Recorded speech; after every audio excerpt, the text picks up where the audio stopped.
Hello fellow Gwent players and welcome to another discussion videos. Today I want to discuss the worst designed cards in the game. Now when I say worst designed cards, I'm not talking about overpowered or bad, because there are cards that are good and bad in the game where if you change a few provision or power numbers within those cards, they become, balanced and they become fine. Cards like Iced, Tunnel Drill, those are two of the main examples in the current meta where if they just change a few numbers, the card isn't as overpowered as it is right now. And the cards I want to talk about today are just cards that where their ability is just not healthy for the game and it's just never feels good to play against. So let's just get this show going. Alright, so the first card we are going to be looking at is Viper Witcher Alchemist. Deploy, look at the top 3 cards of your deck, then put one on top, then swap the top card of your opponent's deck with yours. Oh boy. Okay. We can't really talk about this card without talking about a card with a very similar design, and that card is Cantarella. Disloyal. Deploy, play the top card from your opponent's deck. Now, I think both of these cards are incredibly bad design because they are just super high rolly. Obviously, there is some setup to them. You can set this up. But the fact that even if you don't have setup for these cards, even if you don't have any plays available to you, you can just slam a Viper Witcher Alchemist or you can slam a Cantarella and you can possibly get the best card from your opponent's deck if he didn't draw it.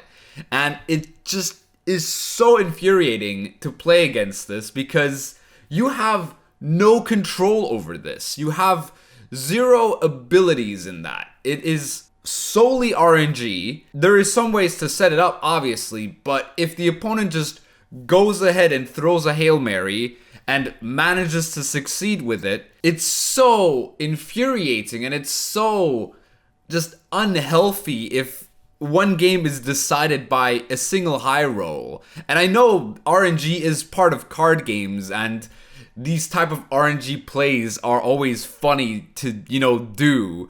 But if you're on the receiving end of things, especially me, I am kind of famous for getting poor Cantarella rolls against me. I think in the last 5 videos where I played against a Cantarella, they pretty much got my highest or second highest provision card out of me. So yeah, me and Cantarella, I don't like this card. I also don't like the Viper Witcher Alchemist, because Viper Witcher Alchemist has this secondary ability of if you high roll, you're always good. But if you low roll and find a bad card, you're not necessarily forced to play the bad card. You can still mulligan it since it goes into your deck. And that is what makes this card incredibly toxic, even more so than Cantarella, I think, because as I said, if you do not find a good card through this, you can still mulligan it. And that's the absolute most overpowered thing ever, because if you high roll and get a good card, you're obviously going to keep the good card,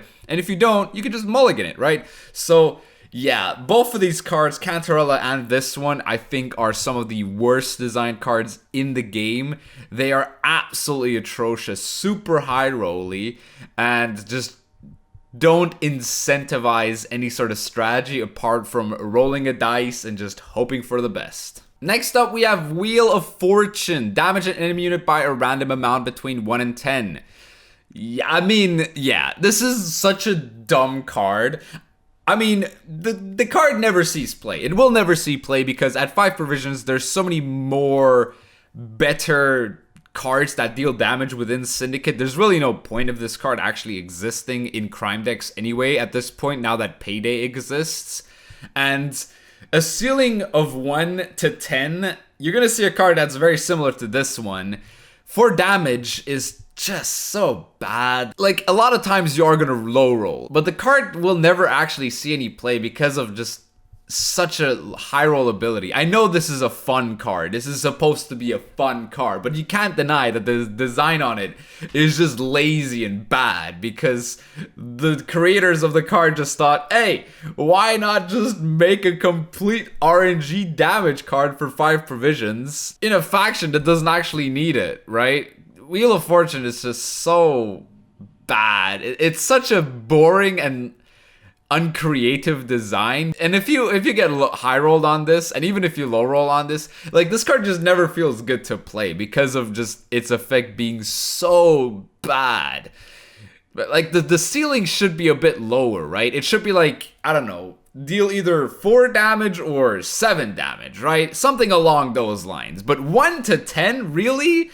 It's just terrible. And they're never gonna change this. Well, like, why would they change this? It is infamous design. It's the RNG card that either deals 1 damage or 10 damage or between those numbers, something. Like, it's so high variance. It's not good at all. Like, it's just dumb. And the same goes for Gascon, obviously. Deploy melee, boost self by a random amount between 0 and 11. Come on! I mean, this card has existed since day 1 of Homecoming, and they never even bothered to change it. Even when Bandits got an expansion with Iron Judgment, they still kept this card. They didn't rework it in any way. Like, come on, can you not just like give this an actual ability? Because this is unplayable at this point. The ceiling of 12 for 8 isn't even that great anymore. There's 4 numbers out of those 11 where you actually get your provision cost back. So most of the time, you're just gonna low roll anyway. So what is the point for paying 8 provisions for a card like this? At 5 provisions, it would be a lot different, but still, the ability at 5 provisions or 6 provisions is still stupid as hell. There's no number changes, provision changes for this ability not to be completely stupid and just useless. It's a filler card, obviously. There has to be some filler cards in a card game. But this card existed for so long, I think it's time to move on from this useless RNG effect and actually give it a proper ability. Something like, you know, deploy, play a bomb. Who knows? Maybe that could be a useful ability for this card. But no, we're just going to make this an RNG card that either has a 1 point... that's either 1 point or 12 points and something in between, and the opponent is just gonna pray to God and see if it works. It's just bad design, honestly. And here we have Visigoth of Corvo. Zeal order ranged, boost the unit by 1, charge 1, gain 1 charge whenever either player plays a card. Now this card is quite a sort of common design, but the fact that he has the charges, that he is a charge card, he can keep the charges, he can use those charges on whatever unit he wants to, he gets points when your opponent plays a card. There's a lot of ways to counter the card, obviously. There's a lot of cards like this card, but I feel like this card exemplifies the big issue with these sort of crazy engines that exist in a game. Now, another example for an engine like this would be Kelly. But the thing with Kelly is, I don't think Kelly is great design, but I also don't think it's terrible design, because Kelly still has a deck building cost. You do need to build your deck around the card so that it can gain value.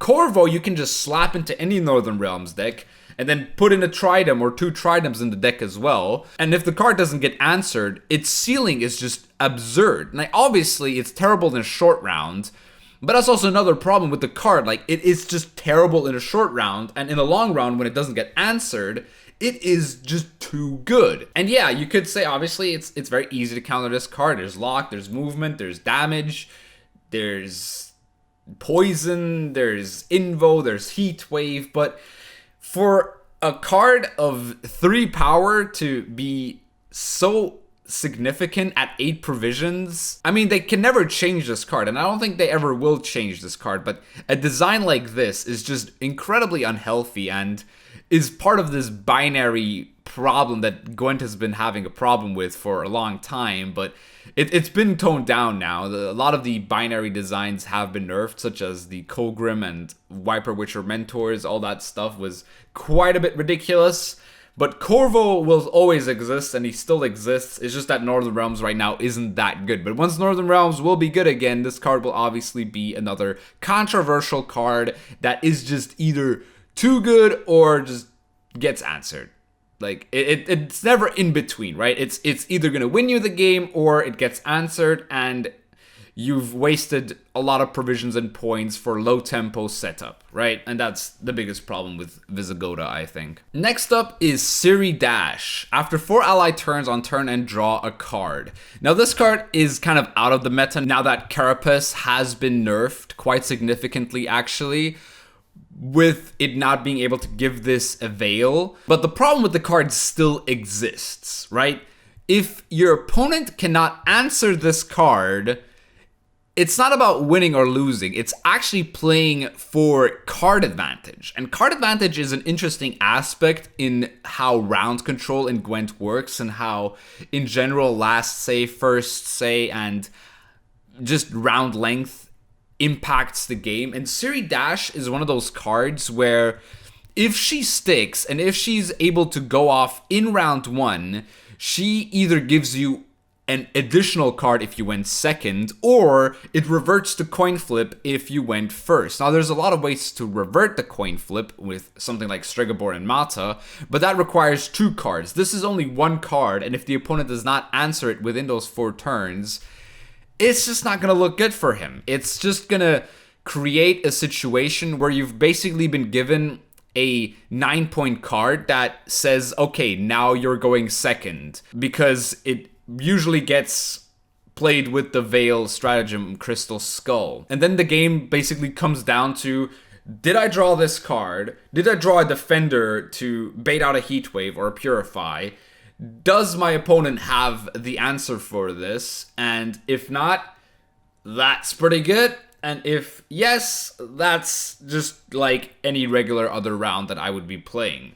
So I think Siri Dash in general is just very bad design. I did like her design at first when the game was new, when Homecoming was out, and it was a very interesting little design actually. But the fact that it's 4 ally turns makes it so that the pass on something like 7 or 6 is not that great because the game is still going on quite intensely, and you have that extra tactical advantage or the Crystal Skull to keep it alive, and then you basically have those extra points as well if the card sticks. And yeah, Siri Dash I think is just not very good design because it plays into this binary interaction of, did I draw the card and did my opponent draw the answer? And anything other than that doesn't really matter within the game because it does take out the whole balance of the game, right? It is the balance of when you play against Siri Dash and it does get answered, that whole balance of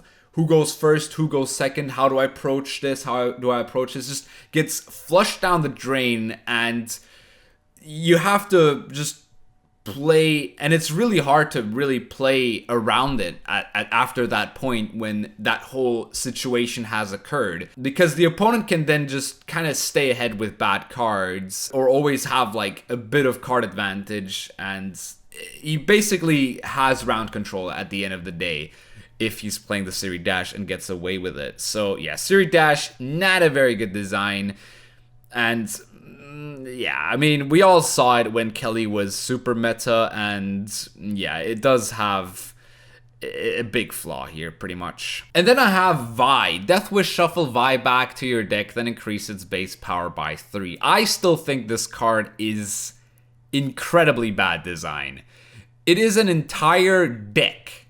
There is no Deathwish deck for Vi. Every deck that plays Vi is exclusive to Vi. Now, a lot of people saying the problem with Vi is that there are too many tutors to help you get out Vi. And I think that's completely wrong. I think the card in general has a very flawed design with how uninteractive it actually is. Because Tall Punish doesn't actually punish Vi. What punishes Vi is early pressure and round control. But if your opponent plays, say, 4 Vi's in round 1, it's going to be incredibly hard for you to actually gain round control because the Vi still plays for quite a bit of tempo. Added with maybe Thrive cards, the card will just kind of pop off and force you to pass in a lot of situations. And that's the biggest problem that Vi basically has, is that It is not as good as it used to be, but the flaws are still apparent. Now that lockdown has been removed from the game, Vi decks are emerging again, and the problem with the deck still exists. It's if your deck is not able to win round 1 against Vi, it's gonna lose to Vi whether they go down 2 cards in round 1, because the card just is so many points later on in the game, where it's like a 26-point card or something along those lines. I don't know the exact numbers. But round control and card advantage just don't matter with this card at all. The opponent just wants to win round 1. And if he has kept something like Haunt or his leader charges, the Vi will just pop off in the bleed and force you to go down on the even cards again, so that you are on equal cards by round 3. And in round 3, he has that 31-point card as last say. So that's why Vi, I think, is very unhealthy design for this game, because it is just such an all-out strategy to just get this card into your deck again and consume it as many times as possible, where it just becomes a brain dead strategy where you don't really need to think at all, and your opponent knows exactly what's going to happen next, and you know exactly what's going to happen next, and it becomes kind of boring after a while. I mean, people who play Vi on a regular basis just, I don't know what's wrong. Why are you playing Vi on a regular basis? What gives you the satisfaction of playing the same card over and over again? Isn't that kind of like stressful as well? It's just like you dream about Vi. It's like, my Naglfar, why didn't it give me the Vi? My Prince Willem, why didn't it give me the Vi? And you wake up with a cold sweat and you're like, oh my god, it's impossible not to get Vi because my entire deck is Vi. So yeah, I think Vi is still a bit of an unhealthy design in the game, where it's just not, it just isn't healthy, I think. And the last card, or also the worst design in my opinion in this game, is Geralt Irden. Deploy, reset the power of all units in a row. Yep, this card is just bad design. It is kind of like an equalizer.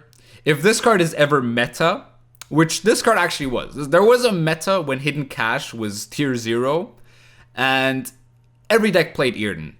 Or they had to play Irden, otherwise they would just lose to Hidden Cache. That was when Hidden Cache was first introduced, by the way. And Geralt Irden is just kind of a card that is put into decks that don't play any control, and they're just kind of throwing a Hail Mary that I can disrupt the opponent's strategy with my Irden. It's not really a strategy card.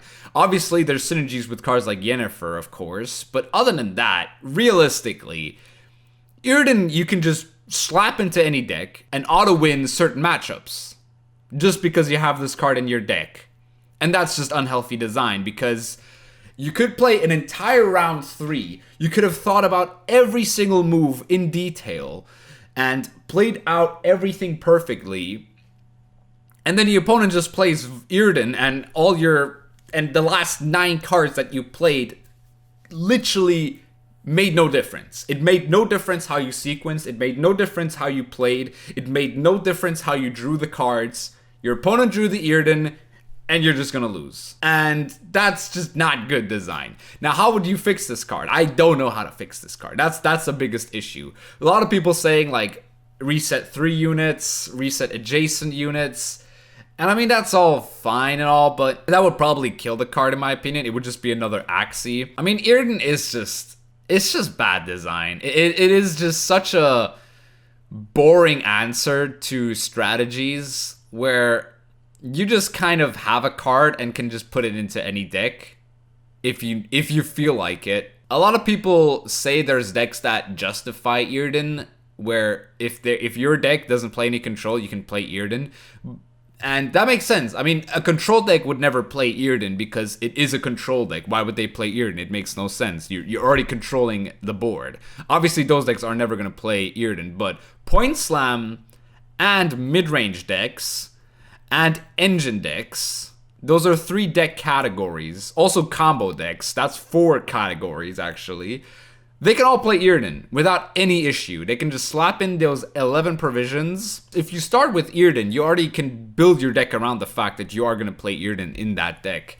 And Yrden just doesn't seem that good of a design in general. It will maybe become a problem in the future. Right now, it's not the biggest problem, but there are a lot of strategies in the game that just get single-handedly countered with this card, where the opponent just never actually stood a chance from the first second of round 3. So yeah, Yrden obviously is just a little bit of a problem card that I think is a bit of a bad design in general for a game like Gwent, where, you know, strategy actually does matter. And if your opponent out-strategizes you and you only have one card in the deck that completely counters that strategy, it doesn't feel that great, honestly. It does not feel that great, and it maybe might have to be removed at some point in the game. So yeah, that's why Yrden, I think, is a very unhealthy design, and is, in my opinion, honestly, the worst designed card in the game. And yeah, those are some of my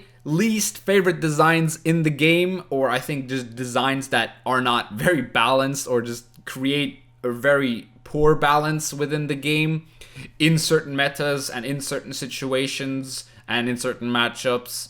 So this was my opinion. I want to know what your guys' opinion is. Please leave it down in a comment. I'm gonna try and read all the comments, but a lot of these videos have like 200 plus comments, so don't expect me to read all of it, but I will try and read all of it, obviously, because I am also interested in what you guys have to say, because your guys' opinion also matters to me too. And yeah, I hope you enjoyed this video. If you did, please leave a like, subscribe for more Gwent content, and I'll see you soon.